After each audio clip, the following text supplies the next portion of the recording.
اب اس کے یہ ہم نے یہ کر لیا. اب اس میں صفاتی نام, یہ سب سے چیز پہلی انہوں نے بتائی ہے صفاتی نام. صفاتی نام ان ناموں کو کہا جاتا ہے جن سے اللہ تعالیٰ کی کوئی صفت ظاہر ہوتی ہے, یعنی جس میں خوبی کوئی ظاہر ہوتی ہے. ٹھیک ہے, اللہ تعالیٰ کی تمام ہی خوبیاں ہیں, تو وہ ایسے نام جن کو استعمال کر کے, ایسے الفاظ جن کو استعمال کر کے ہم خوبی بیان کرتے ہیں اللہ تعالیٰ کی, ان کو ہم کیا کہتے ہیں, ان کو ہم کہتے ہیں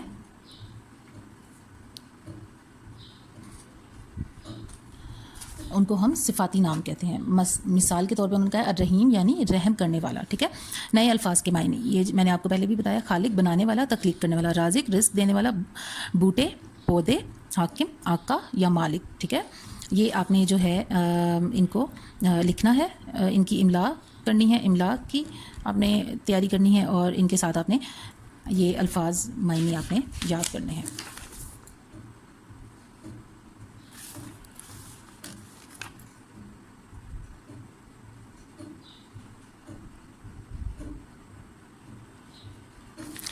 اب یہاں پر ہم آ جاتے ہیں اس کے سوال جواب کے اوپر. ٹھیک ہے, سب سے پہلا سوال ہے حمد کسے کہتے ہیں. یہ اس کا جواب آپ کو اس میں یہاں پر مل جائے گا, یہ اس کے پہلے اس میں آپ کو مل جائے گا. یہاں پر حمد اس نظم کو کہتے ہیں جس میں اللہ تعالیٰ کی تعریف کی جاتی ہے. یہ پورا یہ اس کا فرسٹ والے کا آنسر ہے.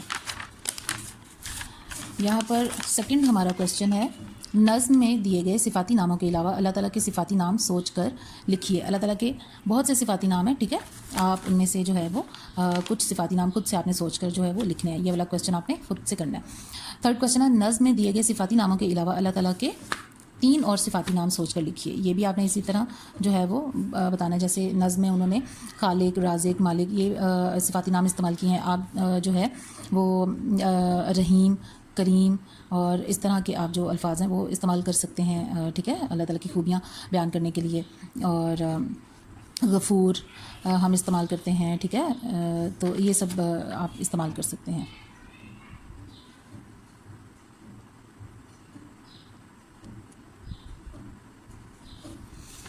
نیکسٹ کویشچن ہے, اللہ تعالیٰ کی دی ہوئی 5 نعمتوں کے نام لکھیے اور ان کی تصویریں اپنی کاپی میں بنا کر رنگ بھریے. ٹھیک ہے, آپ نے اللہ تعالیٰ کی دی ہوئی کوئی سی بھی 5 نعمتوں کے نام لکھ کر ان کو اپنی کاپی پہ آپ نے بنانا ہے, اور ان کے پھر آپ نے پکچرز بنانی ہے. ٹھیک ہے, نظم کا جو شعر آپ کو سب سے اچھا لگا ہے اسے 3 بار اپنی کاپی میں خوش خط کیجیے. یہ آپ کا خوش خطی کا کام ہو گیا. ٹھیک ہے, اب یہاں پر آ جاتا ہے 4 ایسی باتیں لکھیں جن سے اللہ تعالیٰ خوش ہوتے ہیں. مثلاً سچ بولنا. اب یہ بچے نے یہاں پر لکھا ہوا ہے رحم کرنا, اس نے سلوک سے پیش آنا. ٹھیک ہے, یہ اس نے یہاں پہ کچھ لکھتے ہوئے شاید چھوڑ دیا ہے. ٹھیک ہے, آپ یہاں پہ خود سے لکھ سکتے ہیں عبادت کرنا اور غریبوں کا خیال رکھنا یا بڑوں سے اچھے طریقے سے پیش آنا. ٹھیک ہے, کچھ بھی آپ یعنی کہ لکھ سکتے ہیں, بڑوں کی عزت کرنا. 4 ایسی باتیں لکھیے جو اللہ تعالیٰ کو پسند نہیں اور آپ بھی ان سے بچیں گے. لڑنا جھگڑنا, مثال کے طور پہ لڑنا جھگڑنا. ٹھیک ہے, یہاں پہ لکھا ہوا ظلم, ناشکری, گالیاں, نا اخلاقی. ٹھیک ہے, اس طرح کی چیزیں آپ جو ہے وہ لکھ سکتے ہیں. اب یہاں پر انہوں نے بتایا ہے کہ دائروں میں دیے ہوئے الفاظ کے ہم آواز الفاظ بنائیے. ہم آواز الفاظ کیا ہوتے ہیں؟ ہم آواز الفاظ وہ ہوتے ہیں جن کا ایک جیسی آواز نکلے. ٹھیک ہے, ہم وزن الفاظ انہیں کہتے ہیں. ہم پل کے ساتھ انہوں نے کیا لکھا ہوا ہے, پل, بل, کل, جل, یہ سب آپ نے یہاں پہ آپ دیکھ سکتے ہیں. ٹھیک ہے, پھوٹے کے ساتھ لوٹے, بوٹے, روٹھے, جھوٹے, یہ آپ سب جو ہے وہ لکھ سکتے ہیں. یہ بہت ایزی ہے. نثر بنانا. نثر ایک تو ہوتا ہے نظم میں جو ہم جو ہے خاص ایک سیکوینس سے جو ہے وہ ہم استعمال کرتے ہیں اپنے الفاظ کو. ٹھیک ہے, تو لیکن نثر میں ہم کیا کرتے ہیں کہ ہم سیدھا الفاظ کو استعمال کر کے تو ایک جملے میں اپنا بات بیان کرتے ہیں. جب شعر کو جملوں میں لکھا جائے تو اسے نثر بنانا کہتے ہیں. جیسے پیدا کیا ہے اس نے, خالق ہے وہ ہمارا. نثر میں ہم اس کو کس طرح لکھیں گے, اللہ تعالیٰ نے ہمیں پیدا کیا ہے, وہ ہمارا خالق ہے. دوسرے شعر کی نثر اپنی کاپی میں بنائیے. دوسرا شعر ہمارا کون سا تھا؟ دوسرا شعر تھا ہمارا کھانا دیا ہے اس نے, رازق ہے وہ ہمارا.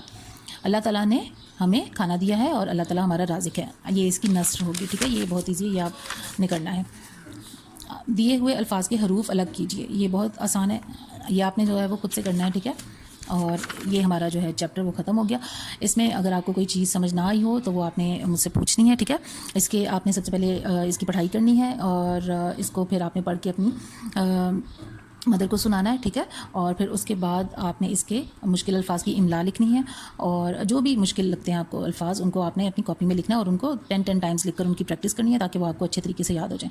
پھر وہ املا کی آپ نے جو ہے وہ ٹیسٹ دینا اپنی مدر کو، اور پھر آپ نے الفاظ معنی ان کے یاد کرنے ہیں. پھر جو سوال جواب ہیں وہ آپ نے کرنا ہے، اور پوری ایکسرسائز آپ نے کرنی ہے. یہ بہت ایزی ہے، اور یہ آپ نے پورے ایک ہفتے میں یہ جو ہے اپنا چیپٹر آرام سے جو ہے وہ فنش کرنا ہے. اس کے بعد آپ نے یہ کرنا ہے کہ اس کی جو اس نظم کی جو پوری نظم ہے اس کا آپ نے خلاصہ لکھنا ہے. یہ آپ کی اسائنمنٹ ہے، ٹھیک ہے.